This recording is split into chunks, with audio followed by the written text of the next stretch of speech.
അത് തന്നെ എഗ്ഗ് പൊട്ടിക്കാം.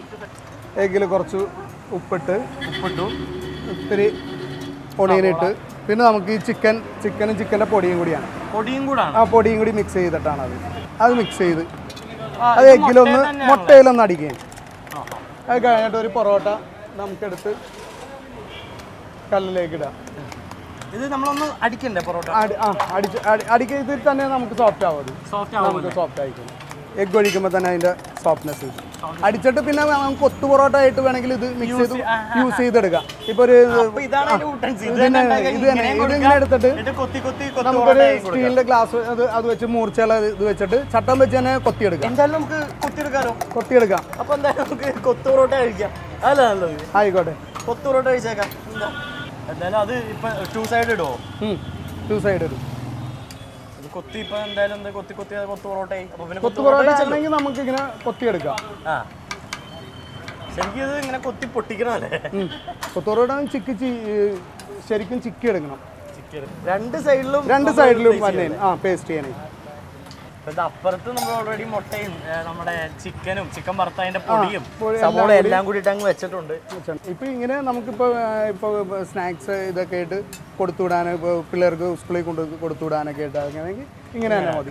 അതല്ലെങ്കിൽ നമുക്കിത് ശരിക്കും കൊത്തിയെടുക്കാം. അതാണ് കൊത്തു പൊറോട്ട. പൊറോട്ട ഇങ്ങനെ ആക്കിയിട്ട് നമുക്ക് കൊത്തിയെടുക്കാം.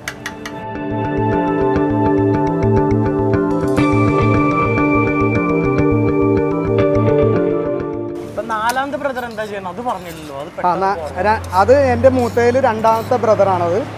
ഏറ്റവും മൂത്ത ബെന്നി, രണ്ടാമത്തെ ബ്രദർ രാജു. പുള്ളി ഒരു ആക്സിഡന്റ് ഒക്കെ ആയിട്ട് പുള്ളി വീട്ടിൽ തന്നെയാണ്. പക്ഷെ ഇതിന്റെ എല്ലാ പുള്ളിയാണ്. ഞങ്ങൾ ഇതെല്ലാം കൊണ്ടുപോയി പുള്ളിനെ ഏൽപ്പിക്കണം. പുള്ളിയാണ് എല്ലാ കാര്യങ്ങളും മാർക്കറ്റിങ്ങും എല്ലാം വിളിച്ച് പറയണ എല്ലാം നമുക്ക്. അത് പകല് ഞങ്ങൾക്ക് വേറെ ഉത്തരവാദിത്വം. ഉച്ച വരെയും ഞങ്ങൾ ഫ്രീ ആണ്. ബാക്കി എല്ലാ കാര്യങ്ങളും പുള്ളി നോക്കിയത്. ജനറേഷൻ കുറവല്ലേ? ഞങ്ങൾ 5 മക്കളാണ്.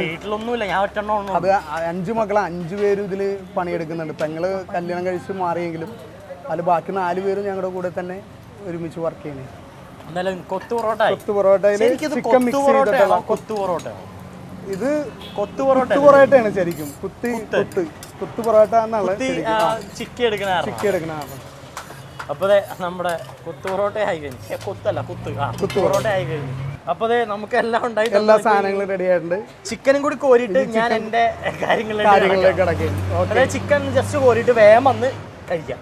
അപ്പൊ ചേട്ടാ വേഗം കോരല്ലേ? ഓക്കെ, എല്ലാം റെഡിയാണ്. ചിക്കൻ കോരാനുള്ള ഇതിലാണ്. ചിക്കൻ അങ്ങ് കോരി ഏകദേശം പൂർണ്ണമായി കഴിഞ്ഞു.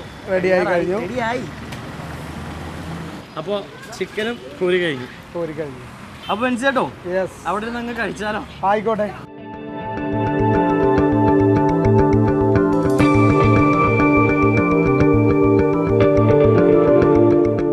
അപ്പോൾ നമ്മള് അവിടെ നിന്ന് ഇങ്ങോട്ട് ടേബിളിലേക്ക് വന്ന് എല്ലാം സെറ്റ് ചെയ്ത് ചേട്ടാ നമുക്ക് ഓംലെറ്റ് ദോശ,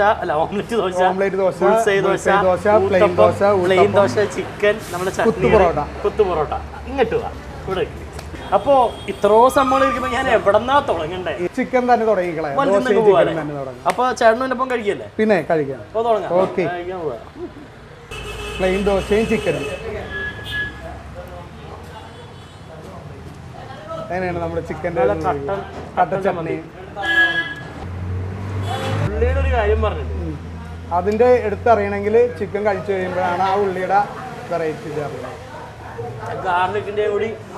പിന്നെ നമുക്ക് കളറിന്റെ ആവശ്യം വന്നില്ല. കണ്ട ഉള്ളിലും നമുക്കിത് കളർ വേണ്ട. ഈ മസാലയുടെ ആ ഒരൊറ്റ ഇത് മതി. എന്തിനാണ് വെറുതെ കളർ? നാച്ചുറൽ ഇത് മതി. ആ ഉള്ളിലൊന്നും വേറെ ഇതൊന്നും വേണ്ട.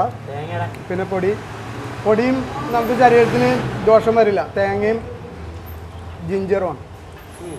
പിന്നെ ഗാർലിക്. അതൊക്കെ അടുത്തത് നമ്മുടെ കൊത്തു പൊറോട്ട കഴിക്കാൻ പോവാ.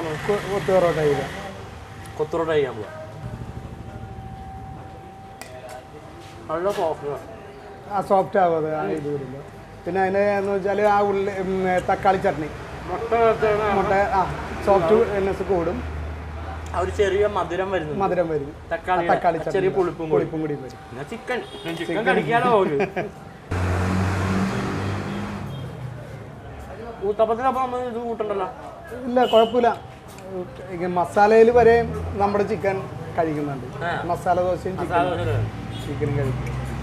ശരിക്കും ആ തക്കാളിയുടെയും സവാള അതും പച്ച ടേസ്റ്റ് ആയിരിക്കും. പച്ച ടേസ്റ്റ് വരും. അപ്പൊ അതിന്റെ ടേസ്റ്റ് കിട്ടുന്ന ശരിക്കും പച്ച തക്കാളി, പച്ച സവാള വേണ്ടതുണ്ട്. ഇത് തന്നെ നമുക്ക് മടക്കിയും കഴിക്കാൻ പറ്റും. ഞാൻ കൂട്ടും. എനിക്ക് തക്കാളി ചട്നി ഇഷ്ടമായി. നമ്മളിത് ശരിക്കും ഉണ്ണി പൊട്ടിച്ചാണ് കഴിക്കേണ്ടത്.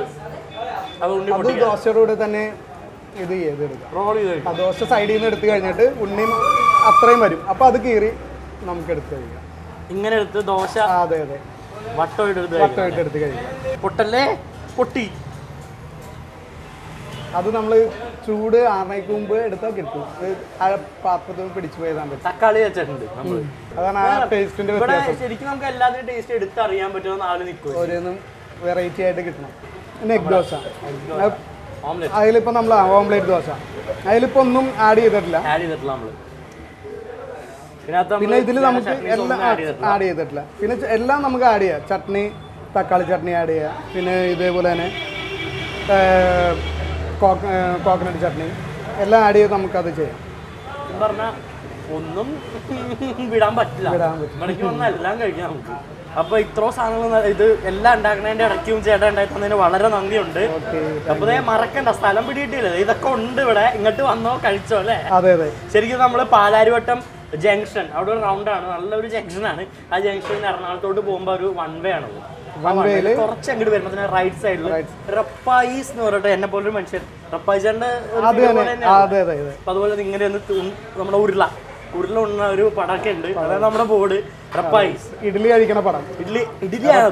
ഇഡ്ഡലി കഴിക്കുന്ന പടം ഉരുളായിട്ടാണ് തോന്നിയത്. ഇഡ്ഡലിയാണത്. പുള്ളി 36 ഇഡ്ഡലി കഴിച്ചിട്ടാണ് നമ്മുടെ ഇനോഗ്രേറ്റ് ചെയ്തത് 2 ഷോപ്പും. ഇതൊക്കെയാണ് നമ്മുടെ ഇവിടുത്തെ വിശേഷങ്ങൾ അല്ലേ? അപ്പൊ ഇങ്ങോട്ട് വന്നോളൂ. റപ്പായിസ് നല്ല പൊരിയും വറവും എല്ലാം കഴിക്കാം, വയറ് നിറച്ച്. തീർച്ചയായും അഫോർഡബിൾ ആണ്. നമ്മുടെ നാടൻ തട്ട് 5 മണി വരെയും ഞങ്ങൾ 11:30 വരെയും മസ്റ്റ് എല്ലാം ഉണ്ട്. അപ്പൊ എന്തായാലും വളരെ വളരെ താങ്ക്സ്. ഓക്കെ, എല്ലാത്തിനും നന്ദിയുണ്ട്. അപ്പോ ഇതൊക്കെ തന്നെയാണ് നാടൻ തട്ടുകട, നാടൻ ഫുഡ്, നാടൻ ദോശ, ചിക്കൻ ഫ്രൈ, എല്ലാം നാടൻ, സിംപ്ലി നാടൻ. നമുക്ക് എന്തായാലും ഇനി അടുത്ത എപ്പിസോഡിൽ കാണാം. ബൈ.